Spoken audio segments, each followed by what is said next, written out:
Whatulo atu. Whatapi o tua mafi. O kua whio i o tau o tautonga. Tapi ke hoeiki, ka ma hatau i whanua. Tapi ke kau whewhikau. Ka ma hatau ke i wholofola. Pea kore ki u hufanga atu ai. Kai ata mo ko e whainga maari e koe ni ke taitari le rei. Aki mou tolu ko toa pēu mo wanga maheni. O mea mai ki he programa ko wholofola. Tuku atu he wike ko toa pē i he ope. O iai e fia lahi a te au he hoani. Ke taitari le rei e onga whae. Alai moana kupu vete ka ma lute sa vieti fui. Fia lahi a pito ka whatape mo yongo o tu fifine koe ni. I he whiohi o e pongpongini. O go tui ta e toi veve ua. Ko he popo aki. Ko na teu i he wholofola wa manake na vahe i he hoani. O go tui ko e tāpu aki a tautolu ka atoa pē. O tau wakai mai ke he polokalamani. Pea pehe foki. Aki nau tolu fo ou. Ka pau ko fuafua. Wakai mai ke polokalama he hoani. Tawangi pe hoko popo aki o e hoa ko e ni ko e tāpu aki kia te koe i e pirikimi o kwhai. Ko e leson mahu inga o pito o e wike ni palani ki he lava mea training for success. Te o tui pe o ku tau kei ai o mwhewhinen i he amanaki ke na vahe. Ai ngai whakaukau o ku whatewhito ai a leson i wike ni. Tege tau kamata ka ura pe mua ki whai ha tau lotu. Pea ko kore atu ki alai moana vete. Ka taki mua ke kamata mai ta programa a ka lotu. E hoani. Malo pito. Ke tau lotu. Ko mata mai o ke anangi. Ko o wholofola ko i tū hulu ke te mātonu. Me aho ke aho. Pea manake mawako i wikeni. Mau lau he tohi a kolose. Aho tokanga i kina ki mautolu e ngai whaunga ke he ke. Pea lava ke mau hanga atu ki he aho. Pea kia te koe ko mau otua. Pea mau mau ai tofia ko ke tuku mo o ki mautolu. I he mau tauhi kia te koe. Pea he pongpong koe ni o ko kore ke wholofola pe mua ho lau maari e maoni o ni o mau ngahi longu tu uri ni. Ko hika e lava ke oe ngata pehe mahino ki he kau whanongoa e leso ni. Ka nau kamata foki, ke nau mamata he ofa mo e keresi o ku tafe mai me he afiona. Pea whakatupunga ai ha loto falala mo tui, ki he aho ko ia e hoko mai, te mau inasi whakafo i tui ai i he pure angata e ngata ko ia e hoko mai. I he huafa peho alo, ka koho mau whakamo ui. Amen. Amen. Malo pito. Lotu. Koe leson hono valu weni. Tau tata no pene nai. Hangi koko lere petai mieng hai ahoni pati to talitali mai. Vave puto ni alo. Pe hege tau kamata pe o kamatai. O tui pe o fae. Koe pe ngai konga lesoni o tau situ at me ai. Namo mafanai. Hanga ia usia mo fie vai. Ke tau kamata i pa tau hoko toi pe ki le soni o wikeni. Koe peka koe lute ke kamata mai pa tau ala peka moana.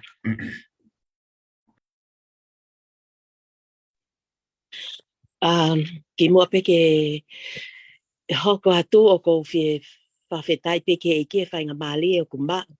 Ke tau kau whakataha i he ke i whahewahe atu ai wholofola e o tua.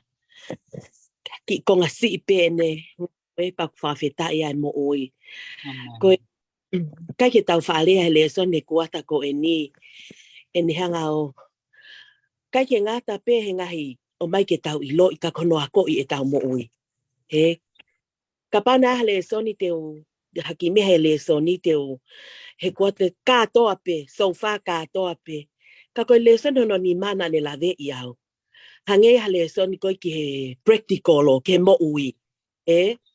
Pena ia e tautou a vese na e tautou lave ia e whakaukau. Ke mea koe koe fie maali e. He, o mai he pelu, ta e man ho tau ulunganga pa tau fie mali. He, be au tau mau, ne pihe mai kai ke alwe me te tau tolu, pe kai ke ne li ak tau tolu. Pe to lea pe Paula ya Filipai va he fa, vesta taha. Ka kui kai te lea ko ui ko masiva. He kuo ako ne kinau ke fie mali pe. He, fo lea ko e fie mali kai ke tau mai fie mali te tau havala, te tau holi. Mea ke palahi ai mo ua. Ka koe mea nani a ko ia he leson ko ia. He, ai fo i whakakau ko ia. Leson hono ni ma. Toi omia i mono toi a. Tauanga pe ako he stewardship. Ai tauhi. Ho mai e nia, a koe mai au ia ke totongi mo ua. Omi moi founga ke whai a ke totongi. O mai, he, te fungani mai ai e ngahi tala ofa koe ko o mai he. E Paula, ia Filipai, toi o mai ia he pelu, ai fie mali he kune osi pehe mai, he kai ke almea te tau tolu. Kai ke ngatai, tāli unga mahano tala mai ia mātiu ono tolu tolu. Ka pau pe te tau fofua kumi, ai tu unga ki ai ke iai, no ngai mea kotoa, he ko ia ta ki hala, ko ia pe malo. Malo lute, hoko mai pe moana, katai. Moi a pe he whātapu. Kai koe sio koe i le son gona tau toksi tu aki ai. Ko tau wakai pe ke uru. O foi o nuhi pe me foi ve si kaka. I ha taha oku ki hi si i hifo. Koe uhoia ngā wena e whai si suhene mama. Toko taha ko toa pe na i kai fie sio pe tokanga ke society mo siasi. Hau pe ke family. Ko ki nau tolu tofu pe ia na e tokanga ai ki na he famu. Na e fo o ia. Fo o ke kataki lotu. Pau lakanga malunga ko ia society mo siasi. A koe taha e o hinga na i kai hame ke tukua ki ia ia sio. Vai wahi va besta wa me ke taha no. Na ne whakahau ki nā tona nā tangi toko ni he. Hoko koe tamai ke kautai tamai. Na ane ai e loto e whiwhine witau ke hiva. Ne hoko koe fofonga ke tangata kui. Ba e ke pori o. Pe tokoni ke tangata muri. Moi hafua. Tamai pene e kaunanga. Ko hafo i lea. Kau ngā mamai. Aki i ngā welele.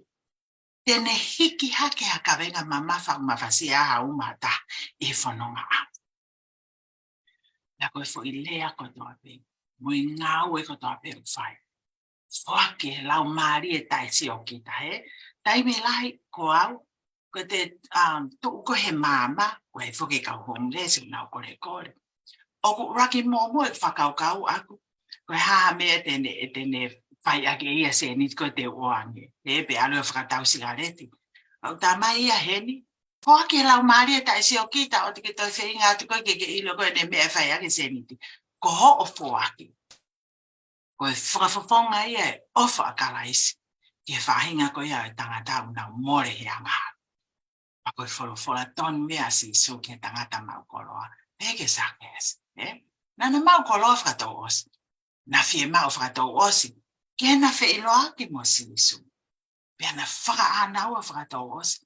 Ke na mau e mo i tangata. Kana e kehe e na response. Ko pong koe ni. Ko fair response o ke iai. He ngā ue o ku ui koe ki ai. Ke he wha mo ui. Whekau aki mo ia. Oku i hi i si i hifo. Toi wakai i hifo ki taua. Pawhoi tui he pong. Mahalo. Marola i e alai moana, maalute, mawhana he whakaukau. Tā noa lute ki he fie maari e. Pake tā noa ki he ngai tāpu aki. O totonu ke tau wahe. Pea moe ni ihi. O si ihi fo ia tau tolu. Kamalola atu. Hoko atu tau. Ako e pumpungi. Ko e vesi te fito o e pumpungi miu hau me tohi a kolose. Wahe tolu vesi wa tolu. Pea moe wawha pehe hono lau. Pea ilonga aia o mowhai. Whai loto lelei. O hange ki he eiki. kai ki he tangata. I ho mou ilo te mou mao me he eiki a e totongi ko e tofia. He mou tauhi a e eiki ko kalaisi. Ka tai pena o toi ope tau ke vesi wanima. Ka koia o whai tae totonu. Tere mau o hange ko e tae totonu o ne whai. Pea o ku ikai ha whiriwhiri mānako ki he kakai. Ko e uro e tau le soni ko ke nina o lawe a pene nai. Planning for success. Pe ko e palani ki he lava mea. O koe ke tōre le fu irea koe ka te au. Fu irea koe success. Pe ko fu irea koe lava mea. He ku toi mai ai e whakakau. Koe mea pe ku mahu i ngā koe ku anga. Aia ka pau ku wahataha ia o ku rolotonga e ne whai ani ngā ue pe kia. Ke o lava pe heu lava mea. Ka pau koe ke ose ngā ue. Aia koe tō koe fu irea koe lava mea pe koe success. O whaingata ia we he tala noa ki ai. He uinga pe ia hange ko e ni. Te ke toki success pe ko ia ka pau ku osi. Ai mea na ke whainga ki ai. Pe ku osi ai misiona na ke tau mua ki ai. O hange ku toi mea whakakau ia ko ia. Ka pai te wanga o liliu he pongpongini te tala noa fu irea ko i kuna. Ko mo ui kuna. Wai, he ku mahu inga ka te au ke tau whakatoka ngā iangi. Every day, o te malawa pe o mo ui kuna. He aha ko tope.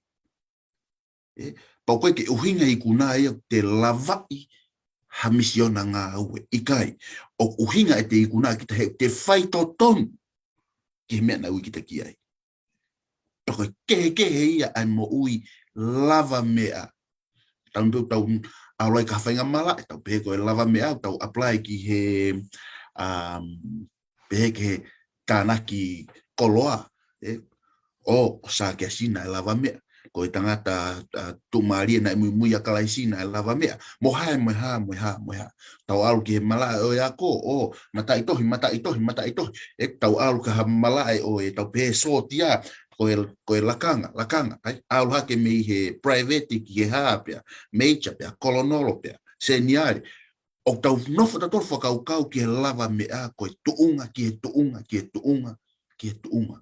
Kai ngalo ia tau tōru, o koe ke utui koe whakaamu ia ai eiki, kia tau tōru. Koe whakaamu ki tau mo ui kuna. Paka paurewa te tau mo ui kuna, pa tōre leire vai lau ai vesi. Ai peko ai vesi pe iloange aia o mo fai lo tolere o ke pe mai whaka osi ho mo mea fai ikai ko ngā we ke fai i lo tolere pe osi ngā we pe ikai kete pe osi ngā we pe ikai. That's not the point. O ko poini ke osi ko poini ke hau ai tangata au ana ngā we o ne ilo koe o ke whai to tonu i ngāwe o ke whai. Koho o i kuna ia. Koe uhu ia ka te au ai whakakaukau. O tō mai he re so ni ai talanoa so se wha. Nai mo ui lava mea na so se wha. Pea ka mata re so ni ia me he priso ni o lere ki palasi. Ka hotui ko whihu i hapa. He anga i whakaukau, na e ikuna na ia so sefa. Na e ikuna pia so sefa ia tau me kamata anga pe ene mo ui. Pate ke laulau e vahe tolu hiva lue hake ai, na e tuo nima aloe hao ke whataha, ai pehe ai vahe tolu hiva vesi ua vesi nima, hoko atuai. Pea na e ia so sefa a Sihova. And the Lord was with Joseph. Pea ka pau te pehe, koe haa ai whapuripuri. Ke he mo ui kuna. Koe whaaki pe mo ui i a kalaisi i he aha kotoa pe. Kai ke, ko hono vete kia e toki whai ai he ongo whae. Palo lai, hoko atoto.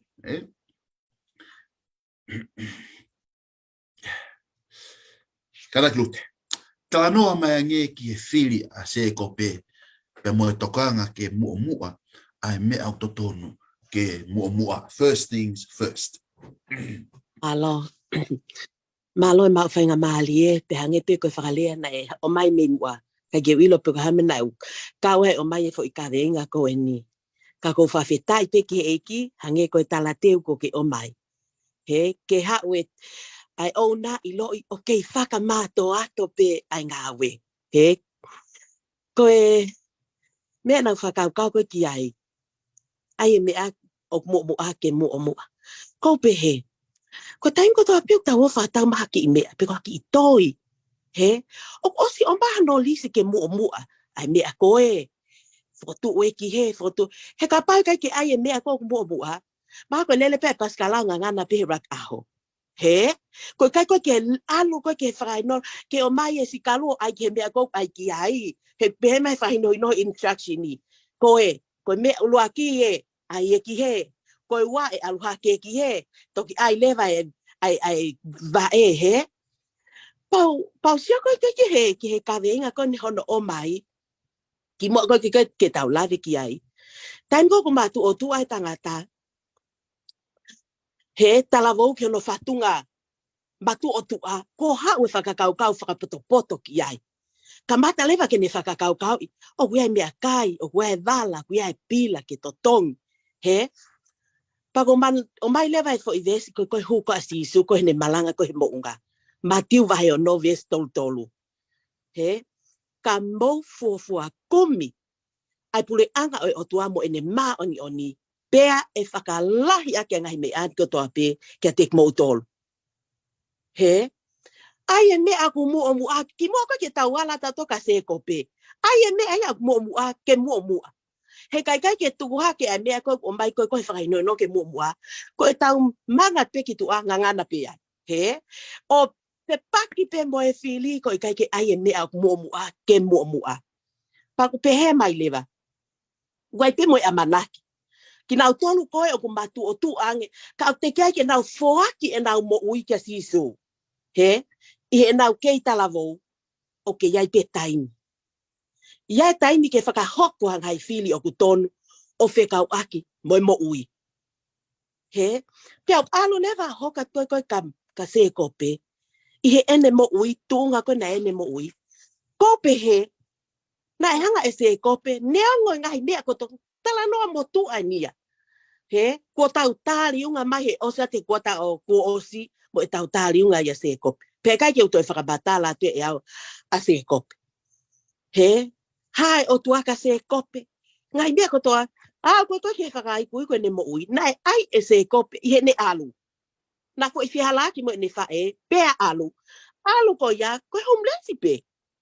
Koe ni ki pe na e tō maha ne ina vai ne kato. He? Koe alo kumi hufanga ke ne mo ui, koe i whiha no toko wa. Tala ni ka noa maari e pe ni au tau whanongo ki ai, he? Ka aku tau sio ke tala noa e mesi mo i ke les ai otua ia se kope. Ngā ki ai e visone. Sio ke angelo, he? O ti mahino pe ia ki he motolko ni kau whanongo mai e tala noa. Whaka mahino he otua ka se kope kai ki hongari aki koe. Ko e ko ke lesi o ku lahi anoa pe maau. Ke whaka mole i koe ngahi halala. He? Na e tuunga i ene hola. Tala mai he ni lewa he whakakau. Kai ke ngā tai, te talange o tua, tene toko naki ange, ke ne ngahi fie mau kotoa pe. Malu ia, tāpua ki ia, whenga koe i he mo ui. Koe halewa respond a se kope. He? Koe halewa respond. Kai ngata pe ne tange se kope, kai ke ngata pe ne whakawhoki ne wahe o fulu, ka tene o tō ake o tua from now on. He? Tōko mea mua mua, ke mua mua, kai si o ia ki ai. I kai ke ngata pe o tua, ko e palahame. O tua o Isaac, ko en, ko o tua no se kope. Ko ku pehe, na e whakamua mua e se kope, ai mea mua mua. Neonga fi halake mo ui hange koe whakaukau koe na tau o fio koe ki ai. Ka pauna e te kai ke te whai hawhiri he te kei talavou, o koe whainga baalie, ke whakatontone mo uia, ke o mai e mea mua mua ke mua mua, ka tau sio ai ke mawhi o tua. Koe ki whakakaukau pea o ko tuku atu ki mou tolu he hoa koe ni, tok whakakakato mai alai moana. Malo. Alola hea tu lute. ai whamatala mai, ai mea mua, ke mua. Hoko te peta tō, moana. Tala no mea nge ai mahu inga, ai whakatokanga ki e whanau. Kon pāo kon whaleta, ki a konaki mai ange. Pera awe, pia mo e whanau. Ke nau mana tu ia e otua, pia tau te fito. Pau no whakasio hanau ngahi hoa. Tala no mai kātaki. Malo. Ko whataka i he taru a ngai ako le soni. Ka koe fo i le soni ko ene fiha e koata ko ene. Ko tau le soni vālu pene. Sio ki ho tau culture. Ko ngai mea ene oku i kai ke comfortable hono tala noa. Ai mea whakapaanga, ai mea ko awen ki he whiri hoa ngai mea. Ka oko mau inga hange koe sāpate. E tau toi siofi, e tau fo o koeni. Kui aia mea ke whakalele i hengai mea koia. Pe au si o rewa he ko he sio ki he le soni koeni. Ma whihu i o toko mai. Koe whiri hoa aia moe maari. O koe ke toki hoko pehe aho kātoanga. O ku ka ngata pe hono tātalai whare i. Me he aho no whaere e ki tamsi pa koe ki tāhine. O ku ngāue aki he mamani koe therapy, koe mea ko te whana. Ta o peke na ulalahi e tai mohe. Ka pau te whana e lotu. Pa ngāue aki he ngahi whare mahaki. Tai mi koe o whakamohe ai mahaki, whana. Ai mea koe ke whai i o ahaki. Ke tui koe te ke mo ui. O ku pehe mea koe no te tonu ke whai ke whanau. O koe ke tāre peke na ulalahi, pa te tok whenga atu ki te ke ako nak, o hoko mai ai mea ia koe, ko perceive le vai, koe ta e loto, he lute, ka koe mea e o whie mau, he nau ke i ki. Koe uhinga ia lea e tangata poto, he tangata malanga, vahe taha ua vesi uraki, manatu. Whakatoka ngai umatai tohi lalahi fo i rea koe ni. Manatu eni, ki ho tupuanga, i e ngai aho o keisi. He ka pau na i kai ha tala i whare. What is there to remember? Koe manatu pe, ka pau na i ai ha mea ke manatu ki ai. Tāna ke atu ki ai mo e whare i ke ngai tapa ke o mo ue. Tāna ki whakalutu fua kotoa. Ke aho koia e mari. Ai ako whakaata mai, ai whaunga mau anga mo ui. Ke lava tauhi mo whakatolonga mo ui whakaaho hange koe mea toko nina lavi ke alute. Koe wala, koe pare ke te malu ai. Ua pau ke te lava eni e kita ki mua pa te toki tāna ki maha taha ki hoto si akare. Ka kua pau ke whakakau mai e ki whakatupu e whakasio. Pe ko hono whiri hato hoa ke whanonga anga e mo weekeni. O whee rewa. Olu aki. Tana maina pere soni. Whai taki ki ai aki e te tokanga lahi angi. Ki he loto i he whakatua sino. Rak Samuela vai tahano besfitu. He usiho tangata ke anga o haitua. Au awhio i e siho vai loto. Lea whakatata vai tō tāris tō no. Ko e mea kā e mata le rei. Na koe wa inga e hoi fua. Ka koe whiwhine o mana wahe ke si hova e whakaongo le rei. Pea ke whakapapau i o kumo wahe o omo mo ui lotonu. Ka wai e mo i whalau maari e mo hoa. Exodus tōru whātani mamtano. Ha o whiri o ke iku o hu mo wheilau ke angai o tua tamapu. Tio talo no me vai fitu ves tolo mo fa. Fe mari aki pe ke more ke ngai o tua tamapua. He tala mai no mai paule a wa kolindo vai o no ves ta fa. Oa na mo ka fa ta me ka kai tai tu. He o ku feo hi fe ma o ni me tai ma. Pe o ku feo hi fe ai ma mo po. Pe o ku kau taha fe a kalaisi mo pileari. Na koe nasi taha e ha ai au tui me. Tere ake i rewa ke wheu i whaka osiko ia aho koe ni sande. Mai hae mea mau inga ai, ai foi te fito I mo oni ko ni e taimi o kumi ai o to hoa ke mo ui ko ni. Pene ongo koe kai ke ne whakapapau I mai e ia a nofo mari fia mo re re. Ka koe ha e mea e tokoni ai e maolunga e tuunga whainga mari e o ha nofo mari le re. Koe otu ape. Ma. Men, tok ngau hake iau, ulalai o mo whanau. Koia, whakasisi e o tukat moia.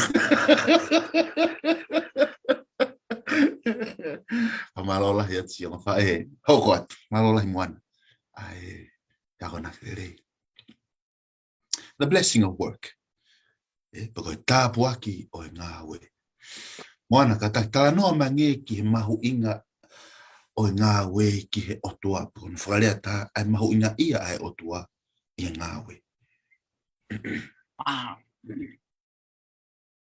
Me kamata anga pe. Na ia e whatongi e tangata he ngowe ko I ten. Senes vai waves ta animata mai. Pena e ave si hova ko otua e tangata o ne tuku I e ngowe ko I teni. Ke ha tauhi mole o ki ai. Koe koe alu peo foi relax peo tangtangutu peo sio. I kai. Ke tauhi mole o. O iai pe taimi ke malolo. Iai e taimi whakahawe. Ek mahu inga ngai mea e ko ia mga taimi ko ia. Tana e whakatupu ki tau tolu e otua. Ke tau ngau e. Mo tau ngau e. Sai. Koe ke uhi ngai ke tau pōpula ki ngau e. Pa oko mau inga ia I e konga ko e ni. Tau te fito ke whanua koen ko tau hau ki ai. Pule ngā we mo paanga mo pila mo ngai mea koto ke tau mo ui. Tau mawasi ai. Ka o fina ngalo o tua ke tau. Ngā we he fia. Hange tuka veste fito. Mo fie fai e ngā we o tau fai. Hange ha tau fai ke enki. Ta tau ai pepe koe ha. Me koe tau ngā we kau ta. Ngā we revi ili ngā we iake. Fai. Hange pe koe tau fai ke enki. Koe kakai lalahi pehe ke whanau, kakai lalahi adults. Totonu ke nau ngau e ta tau ai pe totongi pe I kai. Koe ako naki eni ai le soni, pene a kau nanga wholofola. Koe ano uhinga, koe whanau mo kau tāpou. Ko pau ke nau whakatuplekina, ai ngai poto I ngau e ke whakasino, mo whakaatamai, aki e nau ako ngau. I believe o ui he kau paparangi koe whanua koe ni, apprenticeship. Ka koe ngahi ngau e koe ia whakatupureke na, o ku mahu inga, ke nau mau e ngahi ilo koe ia. Pea o peke kau matu o tua. Whia mau ke nau ke ngau e peo whai ngahi mea nau lava nau tau motu. Koe ku si o ko follow ka sa miu latu. Koe ta tau e hiwanga whutupu e. He ngau e pe alu pe ko nau ki imui ko nau api po ai ngō we mo mea ko ia. Ka pau o ko tau fie lava mea pe ko success. Mo mao e mo ui ko kato ai ngai fie mao ko tau whanau. Ok, o wati kasi. Lea whatata vai ono vesi wake tātata mai. Ko hiku anga mohe mo whakapiko piko. Ko hau e masiwa. O hangeha taha o whanonga ma. Pea moe paea, hangeha tangata o tō mahafu. Wahe tātou luwes wha, hori e lau maari e whakapiko-piko, kau kike mao ha mea. Ka aku whawhanga e lau maari e au whangawe. Pahe wanoa wes wha, whakapiko-piko, o kai ke kere, ko hui koe momoko, pea koeni, kore holo he utu tau, he kukuinga koe ke mao ha mea, aia na kai e whai e ia ngā we taim koe na tonua ke whai. Koe uhinga ia o nai mai tangata poto ia tangata malanga vahi vawe se onga wholu. Ko ia ko tau peo iloni ma ke whai. Whai ia aga malohi ko toa pe. He kaiha ngāue, peha whirioi, peha ilo, peha poto, I he whai toka. Ai au aluki ai. O ko vahe maupe. O ko tui lai, I'm a strong believer e manatu meri ko tau ngai family na ke mo oi o ko kai ko tau to ke o mai ko manatu meri o na o stop o to na to pa hanga le vale le aki i mai ka ko e au nga pe hota re ni ti ko o mai he o tua he ko ke mo oi mana he kai ke to ha ke o hiva mo ta piano he toko he puha tala mai hen lau ai vesi kai hanga oi e gia firio kai gia ilo pe a poto i fai toka ko hale vai lau a paulo ke whakau ko ni what is our nai ka vai tol ves falu ke mo te mau kai tai to tonge e ma a to ta kana mau fai hanga oi mo feinga e po mo e a ko hi ke o na mau famasi vai ha na i kai ko uhi o tai to tonu ke te mo don ma ke mau hoko ko whaka ilonga ke mo fai taki ke te mau tonu a e mau e te ki mo tonu nga mau fe kau eni ke te mo tonu e kai fe ngā ue hata pea oa na ane kai ngari fe ka ka koe concept pe koe whakakau o very simple you don't work you don't eat boom mic drop ka ana oinga ke o te ke hoko ko ka venga pe whakamasiva ke ata tau wharea aki hagi fefine nei whakapere i peo nau api pea mari mai kau pia toko mai ke whawhanga e hai ko iai lute e ngahi wha pea mui me e o ko whenga ke ki whinimotu ako ne taha i he whanau ke nau poto he ngāwe pe independent a ko i moi whanau tangata ke nau ngāwe ke mau hafo i maha ke mau ai pea mohano whamiri ha aho Malo, ko tufi pe, kai e, taro e tufi ata pe, fai pongpongi malo. Lute, o ko maari ia he vesi na kamata ke moana, se nesi wahe ua vestahani ma, na e ave ngā we ki he tangata o te ke hoko mai anghala. Ka i he taimina e tō mai anghala, na te hanga he otua ai a toi whakalahe ngā ue. Whakamatala mai nge ki hanga he otua o whakamala ai ai ai kere. Tō e whaingata nge ai ngā ue i o e fo i mā o tau mo ui ai. Tāno mai luti kataki. Malo. Mui a tea moana he ko o si kāno kato pehono o mai e moana iai. Ai whakakau ko e ngā ue. He... Se nesva he tolu vesta fitu pia nei pe o tua kia atama. Ko uhi ko ke tō kanga ki he leo o Hawaii pia ko ke kai i he akau aia neu whekau ki a te koe ke oana ke kai ki ai kua mala ia a kele ko uhi ko koe. Te ke kai me ai i he mamahi i he ngahi aho ko toa pe o ho mo ui. He pia e pau hoko atu moe vesta havaluia. He e tupu me ai, he koe tala mai ki mua koe hange koe kua lau kia moana. Kei tala ngō fō koe ura ki o ngō mātua, ki o tua. Koe na ngā ue koe he ngō ue, nai whakawhie fia. Pea koe nena ni la vei au tala mai, he koe lau koe pen koe kaunanga, te ompe. Na e tuku lolo i kele ia, i hono mohu kia naua. He? Ki mua ai nia, te kai ke whakamala ia i kele ta mai. Na e tuku lolo, e kele ia i hono mohu, ki he ena fie mau. Kai toi omi ko he vesta havaluta mai. Au ia ka tuunga, ai mai no mai ia. Na te ki iai ke iai a kau tala ki mua. He? Te ki iai ke a tala a moa ia, he kou pehe mai. E tupu mea te koe ai a kau tala mo tala a moa, pia te ke kai ai a kau iki mo oifonua. Pa pehe vesta hiva, te ke kai ai mea kai he ka kawa aho mata. Kai oua ke foki ke kele, hena e tō koe mei ai. Pako ku lau koe whakakau koe apa pe masiki. Au ite a tama kai ke tau mehela iani he ngai me an. Na e mei tuku lolo mai pe ngai ngā ue ke tau fie ai, ke tau ngai fie ma upe manage mea lele. Kako tau ahengi au whelelea. He? Ko tau tāpupuha. Kumia fo i mā ke tau mau mea to kon mea. Tā mai le whakau Ko ngā wena e toi ai ange ia whaingata. Ko e hui koe ha? Ko e mau i lao ai o tua. Ko e tau mau i pe lao ai o tua au ke ahon. Ko apply mai pe foi. Whakakau koe au ke ahon. Ko e tau mau i pe lao. Whaingata a ia. Ta e toi vei iua. He? Hange pe koe ko ane nai ange. Ka o hake pe mea e mua ke mua. E kei whaingo fua pe nai ompenga. Neawa nai whakamala ia e kele. Kana e kei ompenga we ko tāpuaki. He? Ka ko mali e ia foi whakalea maa moana. O koe pe time whakahawe. He? Ko mana wasi. He whakahawe na hanko te vita. Kai ke au ke tau kai whakahawe ia tō iai. He? Koe mea ka uhinga koe ki ai. He? Pago o mai lewa he whakau hoko. Mau i koe whono.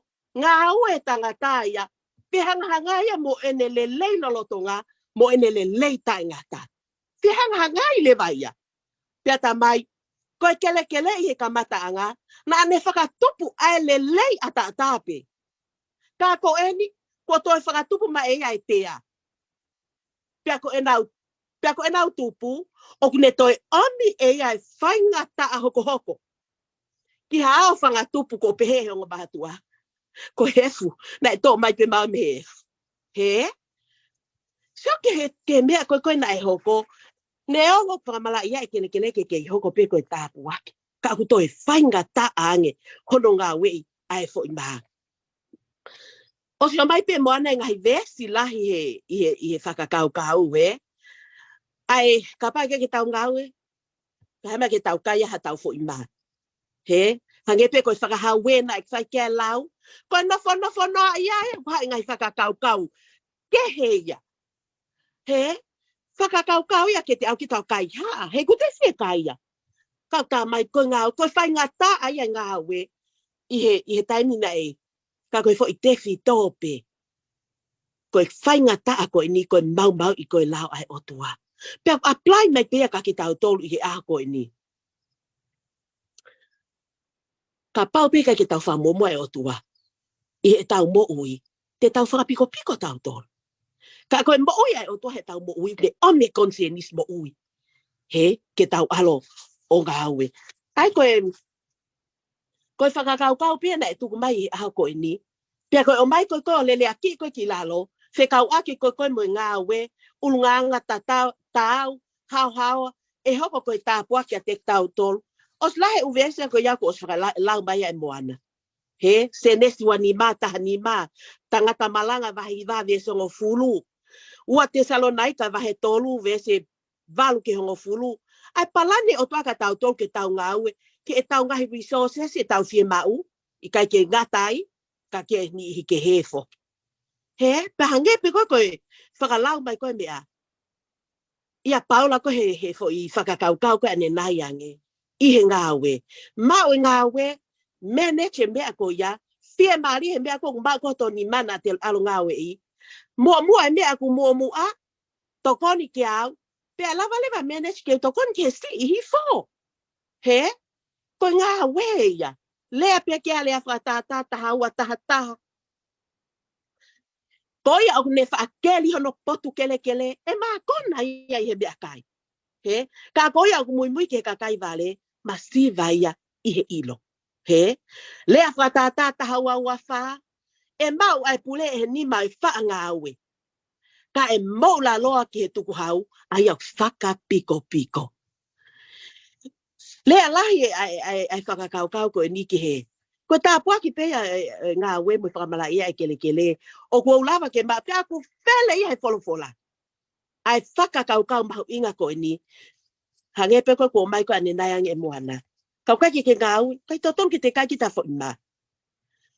Pe hange pe koe ki mua, koe kele na tukulolo na ke whima e ngumātua.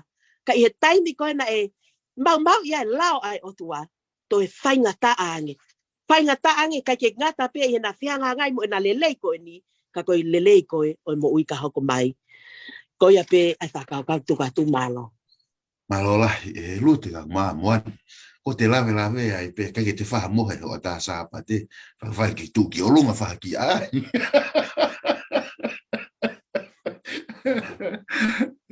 Tak whakatoa ngai, tak koe whakapiko, ia koe ko hamia au lelei. Ko tui mau peke toka māti wahe wani mā. Tala noa ko koe ki he se wāniti na angia tale niti taha. E koe rea ai eiki ke se wāniti ni se wāniti kovi koe. Se wāniti whakapiko piko. Kai ki o mawhana mo wahe i he pompongin. Pea tauange pe hoko pe koe whawhangu. Kia tau tolu katoa. Tolu mo mea mahe o pe. Pakai ko uhinga nia ka koe aha o ngā ue pa ke si loto mamahi ko ia. I kai.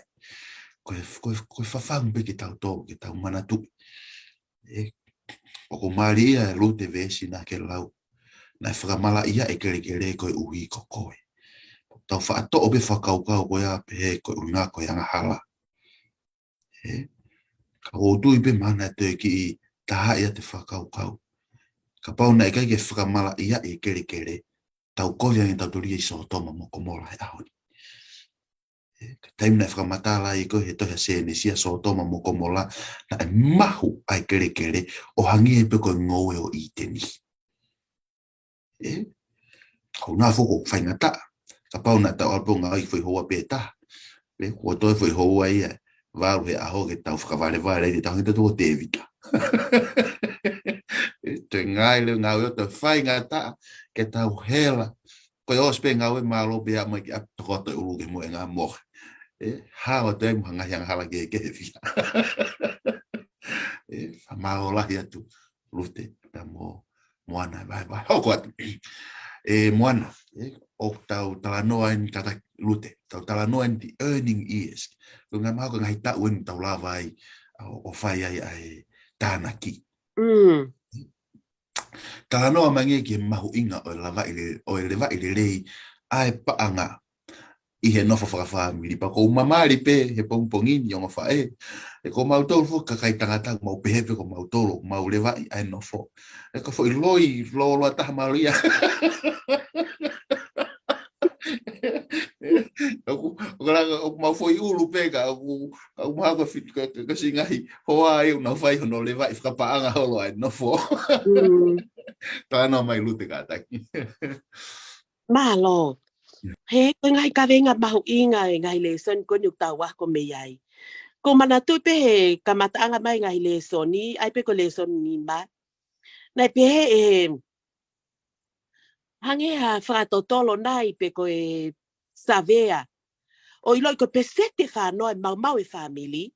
Ko ngā koe ha. Koe whakapaanga. He pesete whanau. Mo vete family. Ka ku ke ko taimi whakeni.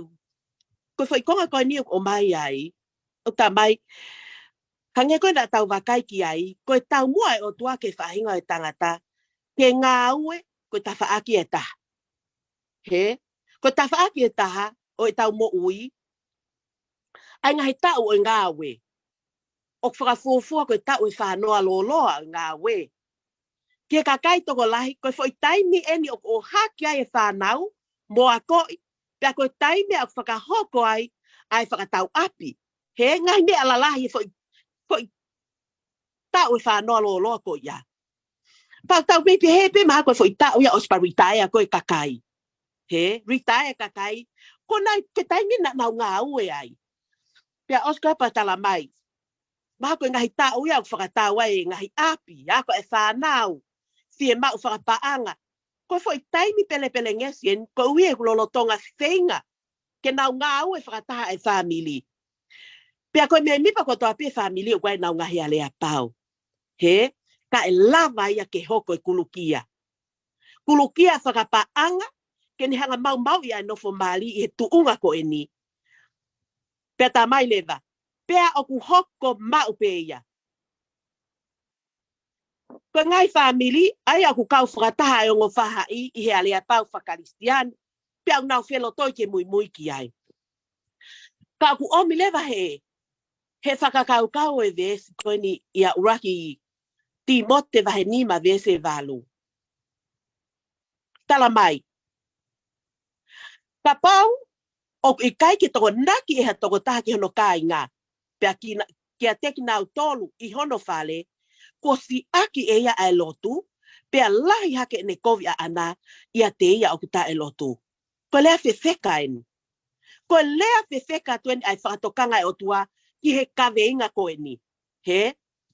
Taime o kawai ki e toko naki mai family, whakalaka fie mai family, o hangeia ka te au kai ki to e ha choice ai. Ko pau ki au ki ta ngawe. He kai ki te ngawe ko mea e hoko, e iai fie ka ia. Kai tā mai,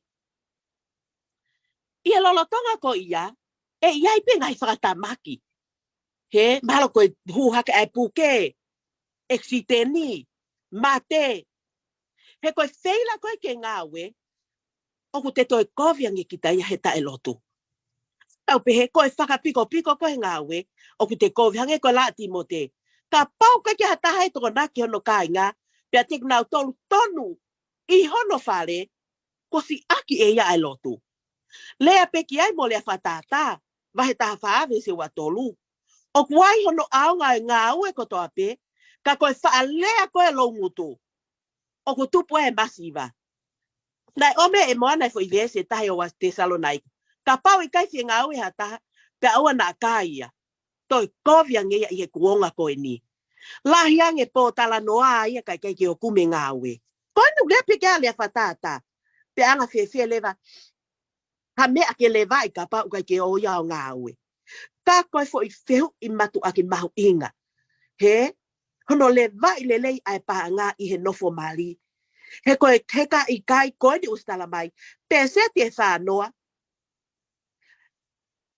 Mo vete ai nofo mali ia. Na e omi he le soni koe wike kua o si. Nge ko hono vahe koe ai whakakau. Mua e mea e o tua mua. Koto ki i family, pia kui ai lewa i konga o ku toe. Toe ko ia ke whai aki koe a e te toko ni. Mo ngai mea koe nana ki o si lau mai ki ai. Ko ome lea whatata, ai hono aunga i ngā ue koto ape, ka koe whaalea e lo ngutu o ku tupo e masiva. Toi kovi ngai e hao ni tau pe kakai a Facebook. He? Tau tupe nau tolo keimi. Ko taimi koe ko tala noa telefoni, pa ko taimi koe o ke ngai kau a ngā api o nufunoa i halo ai. He? Ta koe ni ku lea ma mafa au pito o tala noa ia koe ni. Tu koe whaalea e lo ngutu mo e ngā mea, koe kati alu ki ta kume ngā ue. Koe mea pia whae masiva, koe kai ke alu o kume ngā ue. Lea, au mai lewa ai ves whaka oski ai a kolose vai tolu, vesi wa tolu. Pia i longa ai au mo whai. Whai loto lelei, ko tāri unga e tau tautou whanongo ki o tau whamanatu. Whai loto lelei, o hange ki he eiki, ka i kai ki he tangata. I ho mou ilo, te mou mau me he eiki ai to tongi koe to fia. He oku mou tauhi ai eiki ko kalaisi. Lea whatata taha tolu taha, koe koloa oku mau i he viki, e whaka a au ia ki osi. Ka e whakalahi ia ki a te ia, oku tānaki i he wha ngāwe. He? Whakakaukau pēr ku hanga pē. He wholofola ia o mai pē e whakakaukau o e pongpongi ni. Ai lea mamafa a Paula e Timote. Ngāwe. Ngāwe. O hange koe tala teo nai o mene nai. Ke hawe o tua i loi. O ku tau ke ngāwe whai to tonu pē. Moanga ton kia te ia. Malo. Malo rote. Malo lai. Hafo ofa. Moana. Hu me ai pe ko ha nai ha whare ki he whanau o ngau tutupu hake pe mga he mātua o ki ai nau whanau ke iki ki he whaunga hono ohi hake ki nau tolu i he kuonga o tau mo i ai tama mai kataki. Malo. Koe lawe koe alute mo e whakaukau ki he whakamara ia i koe kere. Ko whakakaukau rewa? Hono afete ho tau sino whakamaterie. He koe e fu sino ko ia. Pakuna connect in the sense that we were made from dust. Pea koe whakamala ia i ko tala amua ia koe kere. O ku kau mai rewa ia ki o tau sino, it's falling apart. Tau wongo sia, i ko lawe koe. Tau hela ia ko tau sino, he koe e fu. Kono whakamala ia i koe o i kere. Tau wai pe mo tau sino. Pake pehe fok to e taho la be me tonga mato tangata. Mo nau mauhala nai o nau le vai family mo nawe. Pawe ai lea ai kau papalangi. Behind the man who wears the pants is the woman who chooses which pants he should wear. Ka koe anga ia koe e tau wako koe he le soni hono whakamana tu I mai ke tau whakatoka ngai. Ai anga e tau tui mo tau sio perception ke ngai a koe o e mamani koe. Pa koe tali lewa hange pe koe tali lele I tā ke whakakaukau mo e whihu I koe ni. Koe tau sio pe ke whorofora. Mo ngai tala noa whakamo oni. Ngai mea ko tau sio tonu ai he society pea pehe ki ngai whami. Ta mai he tangata poto le a whakatata vai o wabe se ono. Ako naki e tamasi. I hala o totonu kene aiwai. Paka hoko ia motua. Ai kene toi whoki a mea. Sio ange ke ngai tapa ke he moui. Mata pe mei api. A wat ke society, ngai community, ngawe anga. Fitu tau hau me ai, ma tau nofo I ngai fitu ke e ngai ahon. Sio ke moi lele, Ko tau whaunga mo ui, whaunga kai ko he ahoni. Ko hame hoko, very similar pe, if not exactly, the same with whaunga kai ko na tawanga kia he tau tupu hake. Pa ko hare ba whaunga kai ko tau whanau. Very similar, if not exactly the same. Hoko ato ai peto o tangata hoko o whaia. Whakasosiare. Ka pau na tau tupu hake o sio ke alma pe tangata e kiki uta e aho kotoa. Ako e whae langa pe koka anga. Ngahi lolo. On top ono whae ngai ngawe whakaapi. Te tau arahake pe. O ikai ki tau no whonoa pe muhe muhe. Ngāue. Whakalau marie. Tupu hake he lotu pongi pongi, lotu e fiafi. Ikai hala he lotu purelulu, kamata sapate, lauto he whakasapate, malanga, AY. Guess what? The cycle will continue. Sai, te uki I lave ke whakamooni ke hanga whamire ua. Uluaki, whamire o mai kolo mo Felicia Taimi. Te hike na whanau, koe konga ia whihu. Talu na whaele longa whanau koe ni. Nau kai vegan pe I ap. Au peke nau alta kai holo, o ki ho hae whanau e ke te kai a mea ke. Kano uinga, nei kamata pe nau ke iki. Pa koe hae lau e vesi, a koi he ne keisi, pe ka hoko o motua, he kai toi afe ia mea. Whamiri honoa, koe whamiri o alatin mo mea se nurita. Me a tatau, kai vegan, ko ua pe a, o se kai tatari mi te tono pa toke inu. Sio tonu, kai ke nau te hoha nau toke kai me tono pe kato e mea. O e nau kai, e nau tolo e bean sprout, hanei ha kai lore, alongai whanau koe ni. O nau ki tau, pe nai tupu vegetarian pe whaka meresei ni hono whaele I mai, ko hiko vegetarian a tema. Pai kai ngalo to onga mo uia ko ia, na koe whaunga pe ia, e break ai e saikolo to onga mo ui. No kamata e nau ke iki, Whoki mai rewa ke resoni, mea tatau pe mo na tula ngawe. Ke successful e family, o pau ke whakahoko to tono I ngahi ngawhai toko taha kotoa I family. Ko se pāni tipi koe tamai, o pau koe e toko taha ke neo mai e huanga paanga, mo ui ai family. Ia ke whakahoko tonu weni, e malawa lewa ke whai e he waifi, pe koe whae, hono a koe, mo hinoi e whanau, e nau lava peo tau hina to, independent, Pei kai ngatai, ka nau mateu ke nau ilo I motari, ai mo uita I ngata. O mahino mai pehe toi tapu, koe whamiri karistiane ko toa pe, o pau ke nau tau, mo toka ngā I lei e nau whanau, I ngai whonga koe.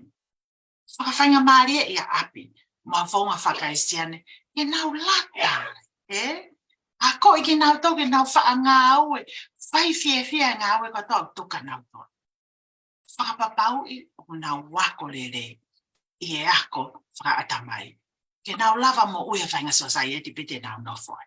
mo te vani mare sval ka pau o kai ke to naki e a to ta ke no kai nga pia ki na to ton I hono fare o si a ke ia e lotu pia la ia ke ne koviana a te ia o kai lotu ouch Oi nga we mo to naki I hoto family a pau o kai ke lava fa to mia ko ya la ka nge mo tu ia ko kai ko ke alba ko ke lotu yaki o mi pepe ne ka nga ko to pe ko pau ke na ku mia me ke fai ke a ma ke na to pe pe ke ni ke he na to la ve pe ke ya lo ko to fai o tu ai nga we ko ta wak pa ko na to lo na nga we fa ko kafe ko na to pe ke na ma we na mo fi ai mo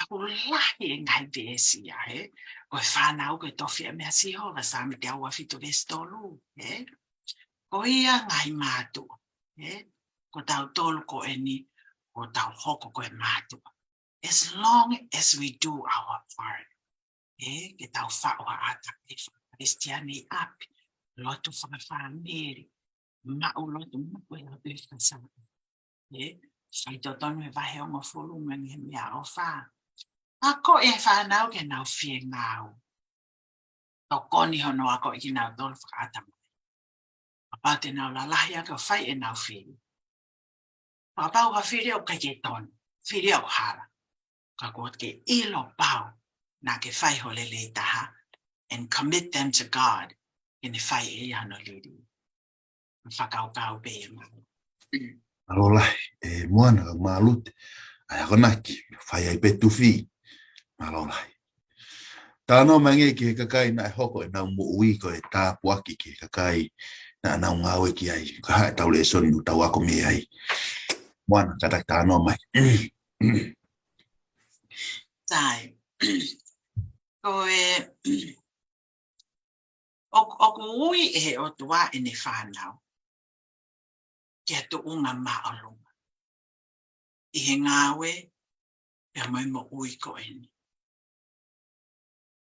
Pia ku lavea mo ui. He kono ui ngā koe tau sio takai. Kia tau a takai mo society.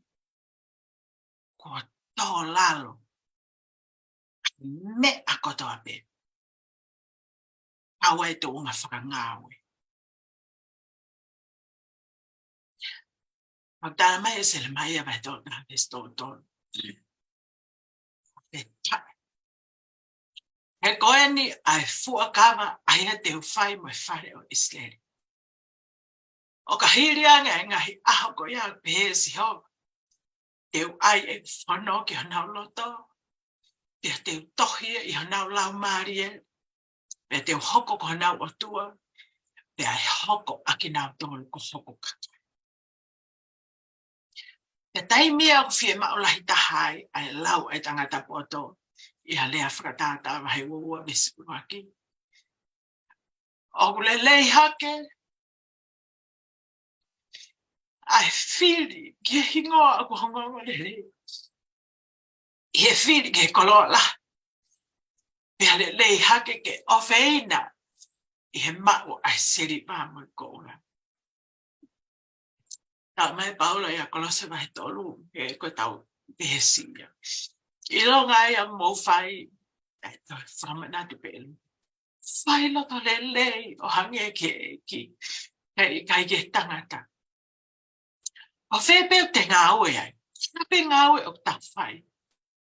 Whai fia. Pe koe ngāwe anga ko ia e whakafou mai ai. Ai tāpu aki. I hate koe. Ange pe ko ia na ilo e le pani a sene sai tono vesi wafitu. Na ane mahi no I kohona tāpu aki ia e otua. Koe uhi. Koe ngāwe whai to tano a seko. Wewe nai koe moau. Ai ko ha santo mua ni. Koe ngawe anga koe no. I hai to apita. Ue ni e fia. Ke ia hame ai e mau. Ke sell out I a taim.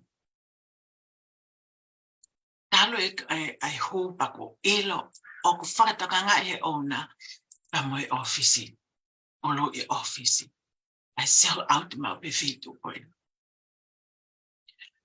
o fe ngau e anga okay o tapo ki na e apiko ia pe ko ngau e anga ko ia ko hi ko o ilo a o la be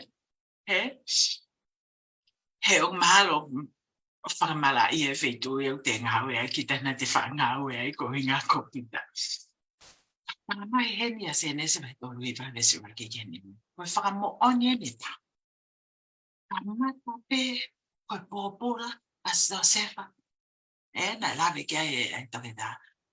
A o peia. Pure e whare kotono e ki. Paka ke puri a poti whane whai totono. Pe ke hao e tāpua ki kano whare. Koe uhi, koe sosera. Koe hānai, a hota, o ku ta hoku koe tāpua, me koe whakamara ia, ke whetu, o ta iai, koe whakaukau peia, māno. Alola moana, lute, hoko mea i pea i kataki. Te ke lawa nai o tō e tā noa mea kulawe i mai moana, working with integrity. Ka ke hoko mea i pea i lute, tā noa mai kataki. Malo au pito hoka pea moana ka ko os kakato pea no omi moana. Kai tuku ke o mai pea au ki hanga he e. Ke te hanga pea wholofola ia o whakalahi mai pe ai whakakaukau ko e ni. He, urakolinto vahe ngo fulu vestol taha, ko ia ka pau mou kai pe inu. Pe koe haha mea au mou whai. Whai kotoa pe ke o ngongolele iai ahai, ai otua. O mai rakwa matala mea hoko vahe wahi vavesta taha mo tahawa. Oku o e Sihova ai ma o lunga, moe malohi, moe nau, moe ikuna, pea moe mafi. He oku o ai mea kotoa pe o ihe langi, pea moe mamani. Oku o ai puli anga, e Sihova, pea oku hiki hake koe ulu ki he mea kotoa pe. Vesta hawa, oku mea te koe ai koloa, moe ongo lahi. Pe aku ke pole koe ki he mea kotoa pe. Pe aku iho ni ma ai malohi moe mawhai. Pe aku iho ni ma o ai whaaha ki a ki. Moe foaki oi malohi ki he mea kotoa pe. O mai e tā niela vahe uraki vese valu. Ka na e whakapapau i hono loto. E i kai. Tene whakauli e ia. Aki ai tu whakanga mea kai oi tui. Pe koe waine na ane inu. Koe na ane kole ki he eitu e kau tali whekau, ke oua na whaka uri i e ia. Hange koe ko o si lea aki. Hanga pehe e wholofola ia, o toi whakawhala hi mai whakau. Kau kei te hau tānaki ako. Koe mea pene o tau nele aki, koe toi ki he whehui wha Ai te whito i mo oni, ke mui ki ai, i kai he ngā uepe ka koe whakalukufua koe o mo ui. Ko e tau whakatoa ngai ai ouna. Ai ouna mea kotoa pe kutala noa kai uvesi koe ni. Koe ha e te mea o ku whai. Pea hange pe koe ka mata anga mai.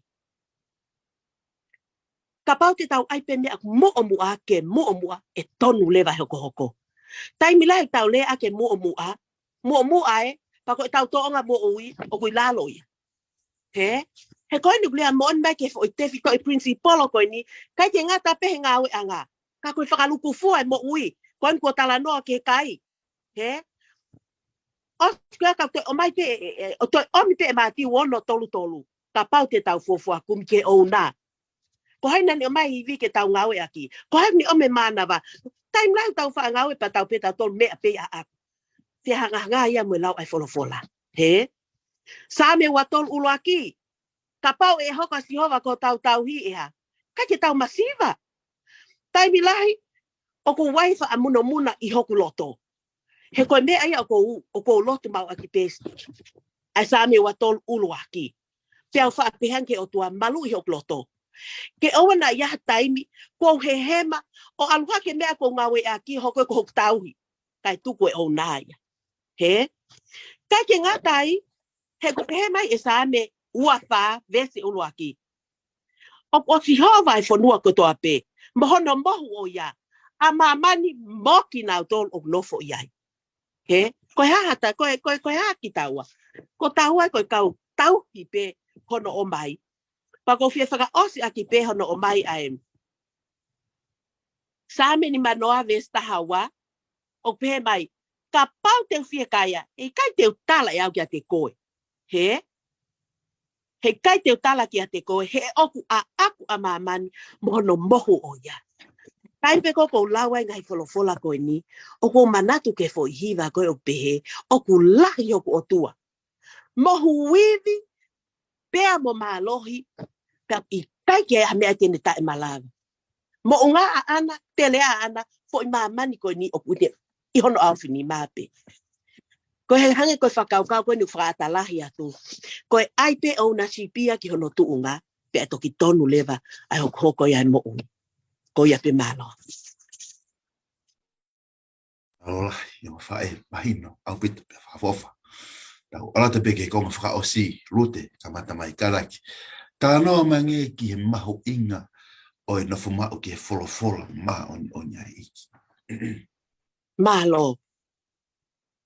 Tuko peke hanga he folofola, o tala mai a ene mahu inga. He? Tuko peke hanga he folofola, o tala mai ka tau tolu ene mahu inga. Peko tala atu, oku matu aki mahu inga. Matu aki mahu inga, ke tau nufo mau, ki he folofola ai otua. Tala mai ni whakaukau, mahu inga e tau nufo mau ki he folofola ai otua, pehe i kai ke ilo i hataha, ka pau te kai ke ne ahi. He? Ka pau te kai ke ne ahi. He kulea kia same tol whawe se walu. Mo ka mata o wakai, o kulelea sihova. Monu ia e tangata, ko ne falala, o ia sihova. Ni nau pehe, ko lelea sihova ki ha mole pe ai mo uia. He? Pea tala le vai ko success mo uia. Ka tau sia peheni. Ke mea koe tala teu na mai koe heongo tangata i he tala teu na Slave Pikasunia. Pata mai le vaheni he whakaukau ia sami. O mai le veto ia sami ulo aki. Ki mua koe ke tau kamata koe sami ulo aki. Ta mai whakaukau. Ka pau o te eki ke te kamata o wakai ki le lea sihova. Kamata le vahe ahon. He? He koe lea koe ai lea whapapalangi o teisensi. He kai ke o teisi ai fo i ke pa ke i fo ia mai koe ai alai moana. Ko pau pe ke ala koe o to mi ke o kai. Ka ke toki ilo hono i fo. Na akulohi aki i koe. He? Tak o mai heni he same ulu aki. O mai same ulu aki. Ai whakakau. Ai mahu inga koe no mau ke wholofola e o tua. O ku monu ia ai tangata o i kai eva i whakakau ai anga kovi. Pe tuu i he hala o i kauanga hala. Pe nofo i he nau foa o e manuki. Ka, ko ene fia oku i he fono a sihova. Pea koe fono a sihova, oku ne whakalaulau loto ki ai i he aho moi po. I kai ki ngā taita mai vestolu, pea e ta tau ia moi akau kuo tōke ve vai tafe. Ai au omi hono fua i hono whahai tau. Pea ko hono lau fok e i kai mai. Pea ko ia ko toa pea une whai e monu ia. Ko ia ko toa pea une whai e monu ia. He? Ai feta omi koe angai monu ia he tautou whakalea mai. I he kifo i vesi pe koe ne tolu. Ta e kaua te utalo nome ia. He? Ko tau lea kia ia te utalo nome o alu. Ai feta omi. Ko eni uku toi omi pe. Monu ia e tangata ukai ke eva ni whakaukai anga kovi. Pe tuu i hala ukauang hala. Pe nofo e manuki. Ka ko ene fia e whona sihova. Ta mai. Ta tau moe akau ko tōke ve vai tafe. Omi hono fuha i hono wha i tau totonu. Ko hono lau ona i kai mai. Ko ia ko toa peo ne whai e monu ia. Whakapō koe haha tau toi lea e whai. Ke? Lau koe mea whakapō koe haha tau toi lea e whai. Kai kia whie mau hapa anga ia ke kumi a ke ngai mea koe ni. Hala, kai kia whie maa si liwai moha koula. Ko tala mai, ko o eva o ana ke eva koe whakaukau e anga kovi. He, pe tege nofo he hala koe. Pe koe no fo e manuki. Kai whita omi mai ai ngahi monu ia ia koe ni. O mai lewa veso no wa. ke whakamatala I mai a sosiua. Sosiua ulua kiwe svitu moi walu. Kai ke mālohi pe a koe, mo ke loto toa au pito. Ko hike ke tokanga o whai o whakatatau ke whono ko toa pe, aia ne e kau ki a te koe e tama e ko mo sese. Oua na ke ta ofi me iai, ki he nima to o mata o pe ke to he ma. Ko hike ke monu ia koe I he potu ko toa pe o ku ke alu ki ai. Ko monu ia na tau tala no ki ai. Ko tohini o whono, ke oua na mahu ia miho ngutu, ka ke whakalaulau loto ki ai I he aho moe po. Ko hike ke tokanga o whai o whatatau ki he mea kotoa pe ko to I ai. He koia te ke ngauhi ke monu I ai ho hala, pea ke toki whai whakapotopoto ai. Ko so siua ni. Ko repeat mai pia whakamanatu, ne o ange ia I he lea tatau koe ki a teu talo nome na tau lave ki ai. Ko haha tau toi ngoni hake e whai. Ka ko I tau talango fua pe ki hen. He? He koe makatu unga ngahi palo mesia koe ni, koe talango fua. He? Koe talango fua. Ngai mo unu iani. Koe ngahi family o tolonga ia pia tae ngata. He tatau pe folofolaia aneafi, ahon ma, koe kia ataia o ha felili waki. Ka koe whakatokanga koe ni. Ka pau te tau nofo mau ki ngahi monu ia koe ni. E nofo mau ngahi monu ia te koe pia moau I he pompongini. He? Koe kano kato, koe tuku pe ai o nā ia ki hono tuunga. Ai pe me ai ak mua ke mua. Kai sio ki he ikuna koe ni, na e lau ki ai e tau talateu, ane nai ange. He koe lava mea e koe ni, o ku whakaita niti peia. Malo. Malo lahi lute. Tānai whamawhana, whafofa. Moana, hoko tai pe. Whamatala mangi ki he whaunga whakaatua. Na tau lawe pe ki hane nai. Ka ki hoko mai pe. Hono le vai ai koloa pe mo siri ni. Ko hanga he otua tāpo ki ai e tau mo ui. Tāno mai kataki. Malo. Ko lawe e mai e lote tau te white ka te utalo no me ngahi mea konga lahi ia. Hono tari whi hui koe ni. Ka koe fo I lea koe ni I he whi hui. Pea moe ulu koe o kuata koe ni. E fo I lea koe le vai. Manage. Kai ke pehe mai o kono purei. Kono o mai ke le vai. Ai e koe hufanga e whakataku. Koe mahi no koe ke foi uto ko alai moana. O ku kai ko hange ko le tau lawe ka lupe. O ku kai ko koe alai moana e o nā. Ko foi ngau pe ufai kono le vai. Ai koloa pe mo sirini. Ai koe kone foaki. Pea koe kai ke ngata pe. O ku tau whakakaukau ma pe lele pe stewardship koe whakapaana. Pa mooni pe ia. He ka oku iai whakaluku fua tau lawe ma pe kia ia lote. Pa koe mea tau ku mahu inga ka te au. Koe whehu I ko I e taimi koe haere mai atua. Ko wheto whia matamata le rena au tuka te koe. Ko ano uinga, koe whanau, koe whami. Koe ngai mea eni, o ku whie mau, ke whai hono le vai, e mo ui ko eni. Pea la verewa kia ka te talonem. Ko mana tu pe e le soni koe ke vai hongo fulu pa mga mea ofa I loto honga ia. Na iai fo I lea o hake mau pe I te talonom. Koe ngo fo I tafa aki ua. Ngau e whakakukafi, pea e whetao me tāpu aki. Ka pau e whakakukafi ngau e whetao me tāpu aki. Pea koe vai hongo fulu ko ve mau pe ke uki lawen. Koe mea ko visualize e taim ko lawa malakai vai tolu ve hongo fulu. Koe whakaawa koe ngai mata paolangi, gates of heaven. Ka pate tau foki ke kuonga ko loma, na iai e ngahi gates, ma oku ne tapu ni ai vai, ke oe oho, pa koe taimi ko tuku hifo ai e bridge ko ia, kai oho mai e vai. Koe ko visualize ia tapu aki ko whakawa ko alangi. Kai kia whi tu he te hao ki ai, he kua oho mai e vai mo tapu aki mei langi. I hono whakaawa hake, taimi o tau whaito tonu ai, I hono fua, I mono whakafoke vai hongo fulu. Koe konga ia e le vai.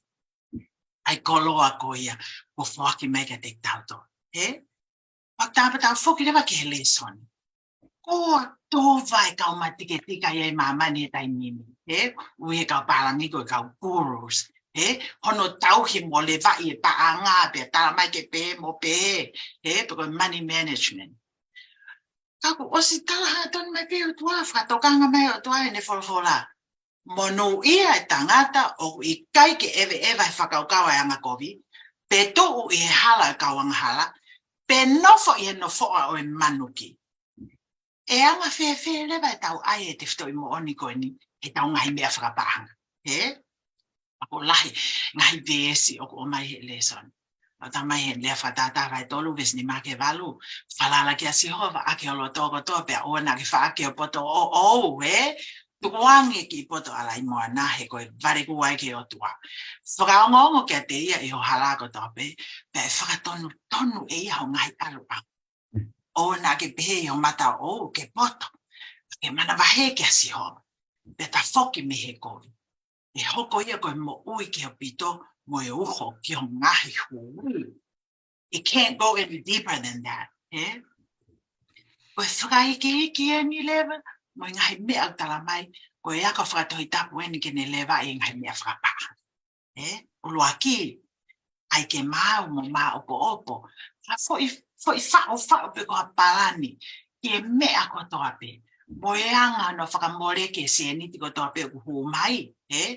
Le whatata vai ua fitu vesto ua tolu me ua wha, toka ngalahi ke I lo I pe whewhe ho whangasipi. Eh? Te wakai lahi ke o whangaman ke kotoa pe. E o I kai tolonga ma uai pe ai koloa.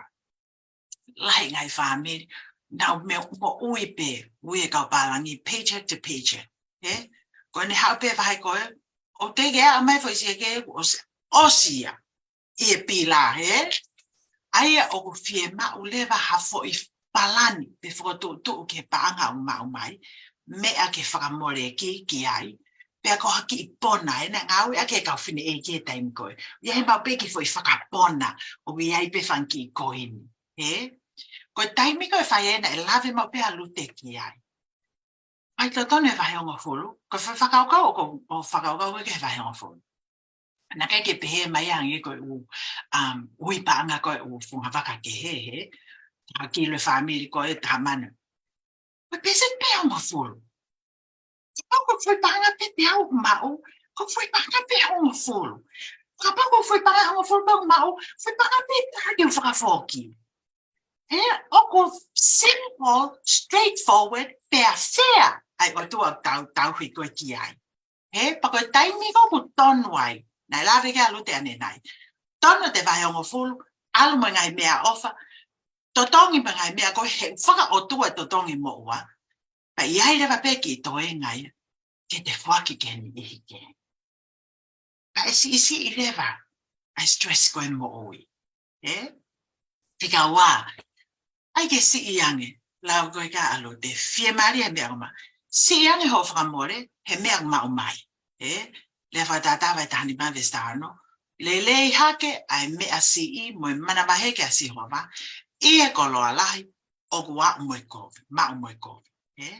Tau osi mahi no I pe, ai whainga maari e koia. I e whanua koe ni e mea koe credit. Koe uho e ni e palopalema o I kuonga ni, karamahe re soni. Ai whakamore, I feel hono whenga I ke totongi whakafoki. He kua o watu e whakamore. Whika tolu, tuku pe seivi haki I konga me vahe kotoa pe. Lea whatata vahe ono besi ono. A koe koe whakapiko. Alu ke lo, tokanga ke ne nganga, ya ke potoa. Aia koe kai hano whakahino, pe ki naki, pe hapure, ka kone toko naki ene mea kai. E whai tau mawhana, o ne tā naki ene mea kai e o tu tau. Koe saving ko ia, o lava lewa he taimin. Taimi o tau holo ai o motua, Pai ke tau te lava o ngā ui. Ke tau ke lava pe o mo ui. Whika whaa. Whamama o ake malohi taha me mo ua. Hange ko te whaka e koe me maha ki whaka aua koe ne COVID. Tā mai pe tangata poto. Pure koloa ia ke masiva, na lawe ka lo te anai. Ka ko ia ko no. Tamai o ike ka te ia fuaki mai. He ko no ko tape uri faki mai me ko interest. Pa kai ke fie ma o ia ke te mo ua ke ataha. He ko kai ke te ilo anga whanonga. Nā hoko maha mea ia ka kita pa te mati, tege o se mo ua, kai lava tokoni, hoko le vai koe whakamā ke whamiri, ai ko unau ke toi mo mo uwi. Lele ake i pe i tolu la whamui mui, ni mano fitu, hoko koe toko taha ngā ue whakakuwafi, lave ke a tiutaloa nomi. Pe e wheta omi ai tāpuaki. Ke whaitotoni ho koloa ke otua. Koe whamiri katoa pe unau fie mau ha tāpua ki ai kotua. O kunau fie mau ia i mo ui koeni. Pako pau ki ngā ue whaitotoni, kai wheta ome mai tāpua ki, ona tōtō la vei i e ako e ahoni. Mana tui, mātiu vai wani mawe stawha ke wana. Oku i kai ko tau api a māmai. Peko e tau whonga le vai mo tauhi e tau koloa. Oku ne whakaha mai ai mea, oku mo o mua, hangina e lawe kia lote. Mātiu vai ana vestonu.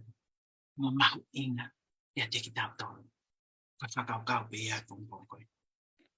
Olahi moana, pa pe whakia koe lote. Ai tōku mai ngā ia kona ki whakaotua. Seeking godly counsel pe ahta o leru rui. Aula pe ke he whakamā apopo. Moana ka mata mai pe whakamā apopo. Pe whaosi mai pe e lute, pe os pe ho whama popo lute, pe hauka te peki he tau lotu whaosi. Malo. Malo.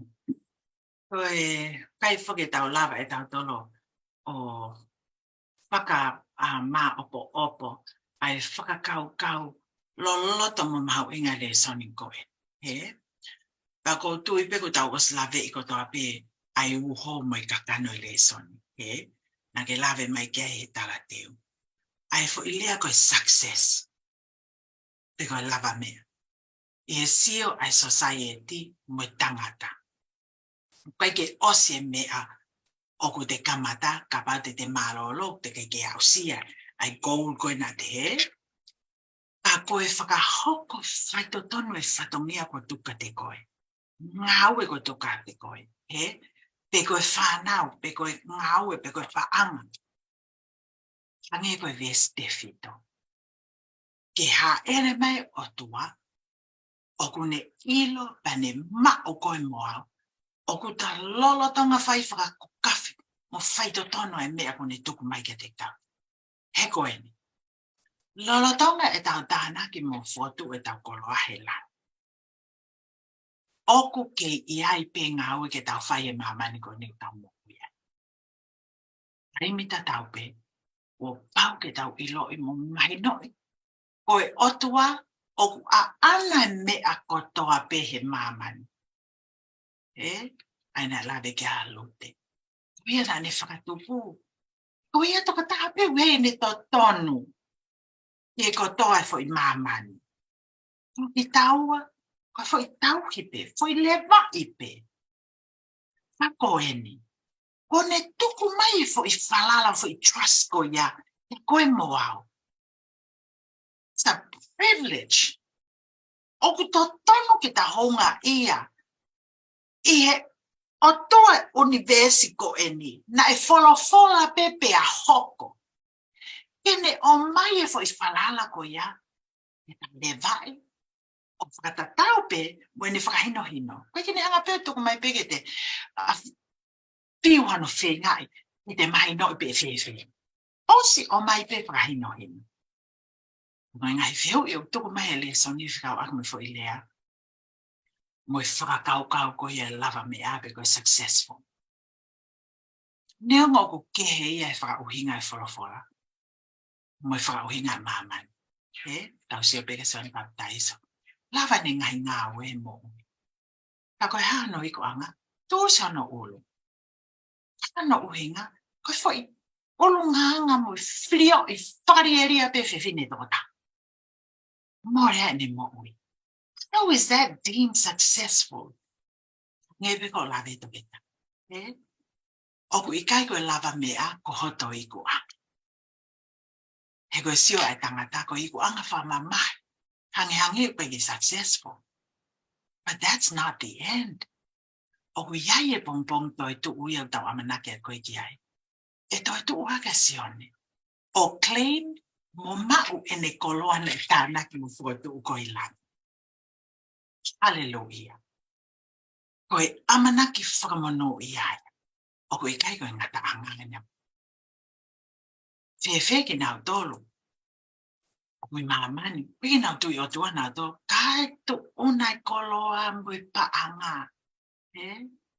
Again, koe lava mea e sio e maamani. Koe ki nau whakatu koloa ki nau tolu i lang. Koe ki nau kau e toi tu. Koe tae e mea whakaloloma. I e whanonga anga koe ni e tau sio. E si whahinga pehe. E angi le waka tau lawe koe kaso sefa. Na e lava mea so sefa pe angi ko lawe. Right from the beginning e nai kau pe o tua. Koe tau whakauhinga koe ki ai. It's very simple. Koe kau ai o tua. E tau whakamua mo whe kumi ki he o nai mamani e nai lawe galo te. Ang mao pe ai tāpua ki. E te tau tuku ai koloa. Ilang, that's true success.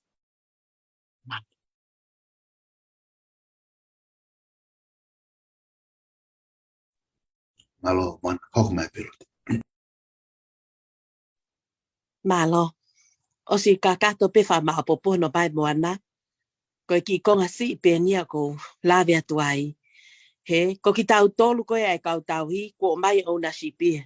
Ko ki tau tolu, koe kau tau hi pe. Koe mea pe o ku tau mau, koe whalala mai o tua ka taua, ke ngawe aki e mea o whatatau mo whinangale o tua. Ko hai taua ke whalala mai ki ai. He, ka o mai pe ves ko ia sele mai a wahiwa wa tolu mo i wawha ke whakaosa ke ki whama o popo, o pehe e sihova. O wana a pole pole a tangata poto i hene poto, pe koe tangata mālohi i ene mālohi. Pe o wana a pole pole a tangata mau mea i ene koloa. Ka koia o ku pole pole, ke pole pole ia i he meani. Koe ui o ku ne poto, mo ilo i au. Ko au ko sihova o ku o wha manawa ofa, mo whakamau, mo anga tonu i mamani. He pehe e sihova o ku o fie fia i he ngahi meani. Koe ki whamau po opa pe ko mai ke tau loto.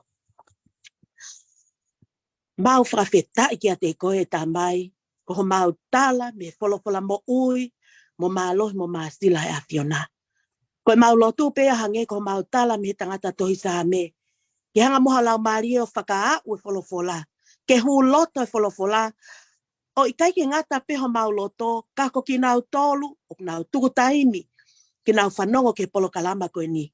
Ke hu loto o wholofola ho mau loto, ke ne o mai ha poto whakalangi.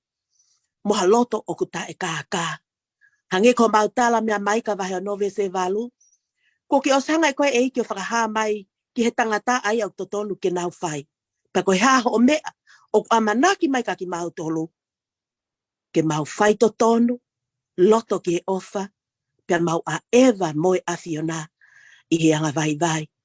Koe lotu ia pongpongi ni, whakakakato ia ko anga koe ni, whakahoko pe koe i ho whaunga. Ha lau maari e taha, tene mo ui me iai ki hopule anga. Koe lava me aia. Mau whamaloa, pe mau whawhita i atu i ngai whainga maali e ko toa pe mau mao. Ia si suka la iskoho alo, ka ko mau whamo oi. Amen. Amen. Whamalo atu ka inga mo mea mai ke he prokarama. Ako wholofola o e hoa koe ni ke he wike. Tawange ke mo mau hawi ke lelei, pa whonu i ngai tāpuaki. Ai eiki, mo toi mea mai pē taim te tau i wiki kahau, hoka ki ai ako wholofola, malo pito mo mea.